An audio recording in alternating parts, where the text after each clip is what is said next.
नमस्कार, आप देख रहे हैं डिजिटल यश तक न्यूज टीवी। इस वक्त की बड़ी खबर मध्य प्रदेश के मनगवा थाना अंतर्गत मनिकवार चौकी क्षेत्र के रघुराजगढ़ बाजार में स्थित दुकान कमलेश एमपी ऑनलाइन में रात करीबन 2 बजे अज्ञात कारण से कमलेश एमपी ऑनलाइन की दुकान पर आग लग जाने के कारण दुकान में लाखों का नुकसान हुआ है। पीड़ित ने बताया कि जब मैं दुकान का शटर बंद करता हूं तो इलेक्ट्रिक पार्ट के लगे हुए सारे स्विच का एमसी डाउन कर देता हूं। इसके बाद सुनिश्चित करता हूं कि सारी लाइट बंद हो गई है। इसके बाद भी अगर उनकी दुकान में आग लगी तो इसका कारण क्या हो सकता है? अभी तक आगजनी का कारण स्पष्ट नहीं हो पाया है। हालांकि स्थानीय प्रशासन मनिकवार चौकी प्रभारी महेंद्र सिंह बागरी की टीम लगातार इस पर मॉनिटरिंग कर रही है। अभी तक इसका स्पष्टीकरण नहीं हो पाया है। हमारे संवाददाता से बात करते हुए मनिकवार चौकी प्रभारी महेंद्र सिंह बागरी ने बताया कि जैसे ही हमें कोई जानकारी मिलती है तो उस पर कार्यवाही की जाएगी। अगर किसी भी तरह के व्यक्ति या शरारती तत्वों के द्वारा कोई कार्यवाही की होगी और हमारी जांच में स्पष्ट होता है तो उनको बख्शा नहीं जाएगा। देखिए ग्राउंड रिपोर्ट क्राइम संवाददाता यज्ञ प्रताप सिंह। इस खबर के साथ खबर मध्य प्रदेश के रीवा जिले के मनकवार चौकी क्षेत्र में कल रघुराजगढ़ में अचानक एक दुकान में आग लग जाती है और आग इतनी भीषण थी कि दुकान में रखा हुआ हर सामान नष्टो नवाद हो गया है। और जिसकी दुकान थी उसके मालिक का बुरा हाल है, क्योंकि एमपी ऑनलाइन की दुकान थी। जितनी भी फोटोकॉपी करने वाली मशीन थी जो प्लास्टिक की होती हैं, कंप्यूटर थे, प्रिंटर थे और सारे डॉक्यूमेंट थे, कुछ दस्तावेज थे जो जलकर राख हो गए हैं। आग का स्पष्टीकरण अभी तक नहीं हो पाया है। जो जिनकी दुकान है कमलेश सिंह की, उनसे मैंने जब बात करने की कोशिश की तो उन्होंने बताया कि जब भी मैं अपनी दुकान का शटर डाउन करके यहाँ से निकलता था तो अपनी एमसीपी डाउन कर देता था। जाहिर है कि एमसीपी एक ऐसा सिस्टम होता है जो विद्युत की जो सप्लाई होती है, मेन सप्लाई को रूम में कट करने का काम करता है। और जैसे ही एमसीपी डाउन हो जाती है तो सारे सिस्टम की लाइटें बंद हो जाती हैं। एक ही पॉइंट पर लाइट रहती है जो मेन सप्लाई पे होती है। एमसीपी के बगल में ग्रिप लगा होता है। अगर गलती से एमसीपी किसी फॉल्ट के बस में कारण चढ़ जाती है तो ग्रिप में लगे हुए फ्यूज भी फ्यूज मार देते हैं और सप्लाई को रोक देते हैं। कारण क्या है?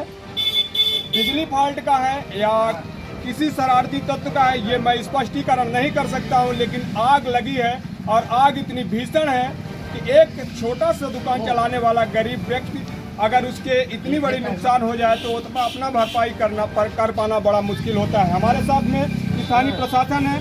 हालांकि स्थानीय प्रशासन रात में भी एक्टिव था और अभी मौजूदा हालात में यहाँ पर पूरे आगजनी का मुआयना कर रहे हैं। चौकी प्रभारी जो महेंद्र सिंह बागरी हैं उनकी टीम यहाँ पर उपस्थित है। रात में भी यहाँ पे उपस्थित रहे हैं और लगातार जिस तरह से क्षेत्र में उनकी सक्रियता लगातार जारी है तो उसमें कोई प्रश्न चिन्ह नहीं किया जा सकता है। लेकिन यहाँ पर हमारे साथ में चौकी प्रभारी हैं महेंद्र सिंह बागरी, उनसे मैं बात करना चाहूँगा कि सर इसकी जानकारी आपको कब पता चली और कैसे क्या क्या सामान कितना नुकसान हुआ होगा, कैसे जानकारी हुई है, सारी चीज़ें मैं डिटेल में जानकारी लेना चाहूँगा। सर आपको इसकी सूचना किसके द्वारा दी गई?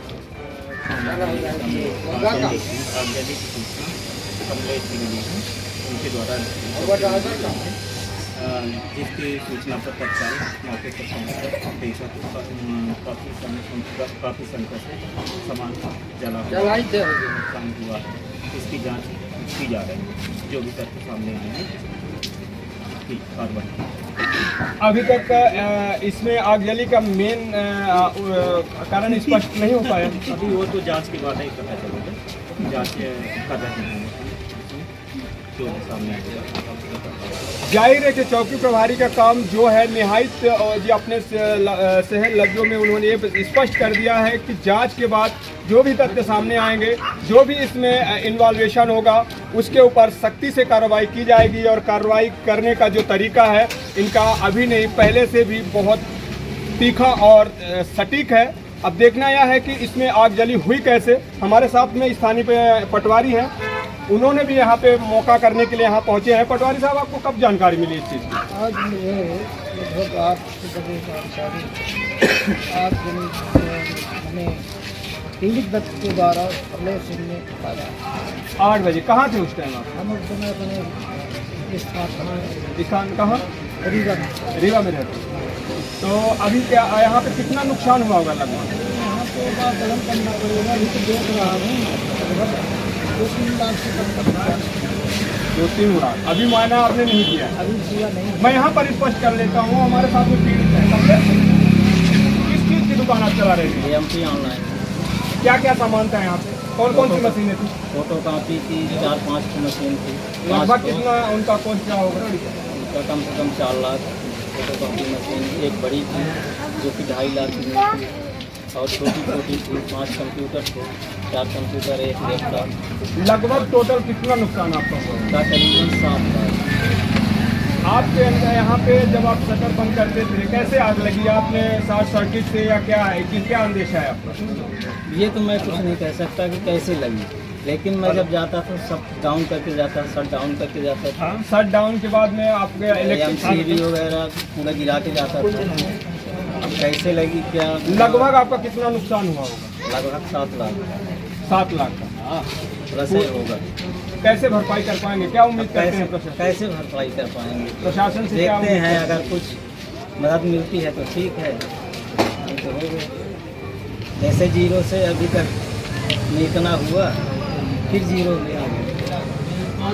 जाहिर है कि नुकसान बहुत बड़ा हुआ है, लेकिन एक गरीब व्यक्ति का दिल बहुत बड़ा होता है। नुकसान के बाद भी अपने चेहरे पर जो मुस्कान है वो मुस्कान एक मजबूरी की है, क्योंकि जब भी किसी व्यक्ति को नुकसान होती है उसको पता है कि मेरा नुकसान बहुत ज़्यादा हुआ है, अंतरात्मा से वो आहत हुए हैं, लेकिन अपने आप को संभालने के लिए जिस तरह से उनके चेहरे में मुस्कान है वो मुस्कान एक दर्द बयां करती है कि उनका नुकसान कितना हुआ है। नुकसान हमारे सामने है, नज़रों के सामने है। किस तरह से हुई, शॉर्ट सर्किट से हुई या किसी के द्वारा इस पे आग लगाई गई है, ये तो चौकी प्रभारी ने पहले स्पष्ट कर दिया है कि जांच के दौरान जो भी तथ्य सामने आएंगे उस पर सख्ती से कार्रवाई की जाएगी, चाहे जो भी व्यक्ति हो या फिर शॉर्ट सर्किट से हुए उसकी भी जाँच वो लगातार कर रहे हैं।